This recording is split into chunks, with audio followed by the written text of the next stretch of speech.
Lindsay Eastwood has another special report on its progress. 45-year-old Kevin Eade won't be able to walk without a frame for a while, but is just thankful he's still alive. 9 weeks ago, the crew of the new Yorkshire Air Ambulance was scrambled to a road accident just north of Ripon. Kevin urgently needed to be rescued. The father of two had crashed his van head-on into a lorry. He broke his ribs, hip and one of his legs in 5 places and had a deep gash in his arm. He was losing blood fast. The police said if it hadn't been for the air ambulance, they have no doubt that I would be dead. The police actually took the tachograph out of the wagon to give to the coroner because they were 99% sure that I wouldn't have made it. And it was only the air ambulance which took 8 minutes to get me to Leeds, which saved me life.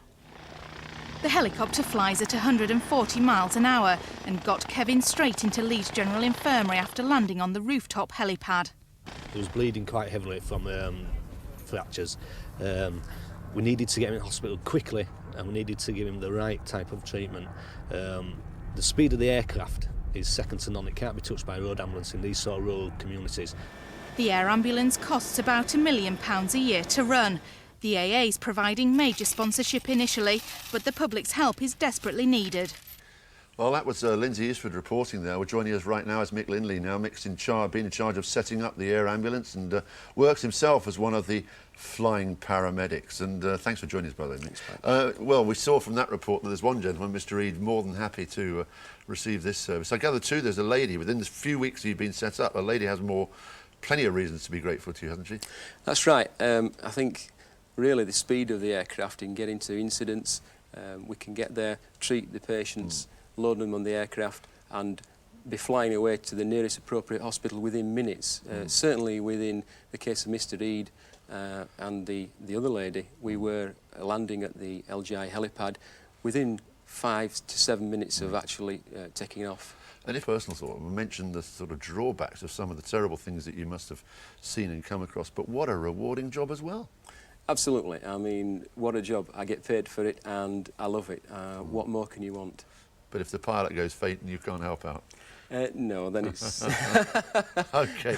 Well, thanks for telling us. Thanks very much for the service as well. Mick Lindley, thanks. Thank you. Long may it continue. They did quite a unique thing. Take a little look at this.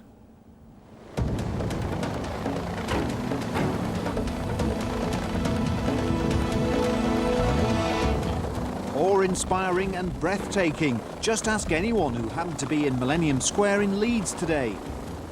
I thought it was incredible, actually. Quite amazing, yes. I thought it was brilliant how he circled round and came straight down. Awesome, yeah. I should change my job. On board a very special patient, Toby the fundraising bear, and a new lifeline for the Yorkshire Air Ambulance. 65% of the visits that the Yorkshire Air Ambulance does are for road traffic accidents, and that's something that impacts on all of us across the city and across the county, so it's very important that we're on board with that. Once the formalities were over, a quick hover, and before you had a chance to catch your breath, they were gone.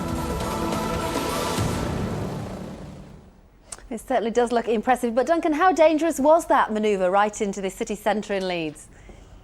Well, let's find out right now, because also on board, as well as the paramedics Simon and Paul, we've got the pilot, John Sutherland, who actually took the flight into Millennium Square this morning. Thanks very much for talking to us tonight, John.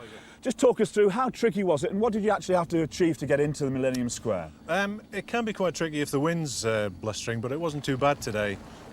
The high buildings are obviously a problem when you're coming to land somewhere like that, but the square's quite a big area for us, really. We do land in quite small landing sites if need be. And the thing was, it was marshalled for you this morning, so the people were getting kept back, but obviously that's a consideration when you go into other areas. It is, yeah. We pick our own landing sites from the air. Because we're an air ambulance, we can land anywhere, but it is important, you know, that we make sure there are no obstructions or no people around that we're going to interfere.